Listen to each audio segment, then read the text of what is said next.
Spiritual Junk Food, What Christians Should and Shouldn't Be Reading. Now, if you've been reading closely, you might think I've contradicted myself. And honestly, I hope you do think that, because it shows you're actually thinking critically. But let me clarify, there's no contradiction here.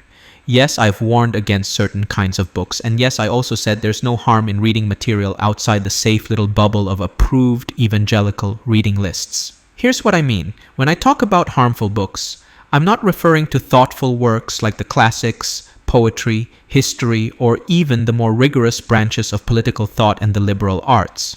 Those can stretch your mind in good and necessary ways. What I'm warning against is spiritual junk food, the literary equivalent of processed snacks. That includes shallow, sugary fiction, religious or secular, overly sentimental religious fluff from certain magazines, and those cringy self-glorifying stories from people who bounce from one spiritual adventure to another but never stay rooted, never plant anything lasting, never disciple, never build. But oh, they sure know how to tell a story.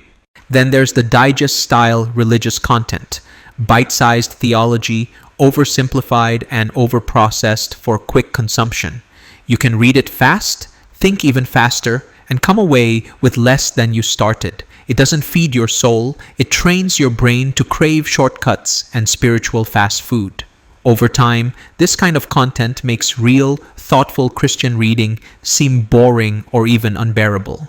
I've left out the obvious trash, the vulgar, the immoral, the filthy, because frankly, I assume anyone still reading this doesn't need to be warned about that.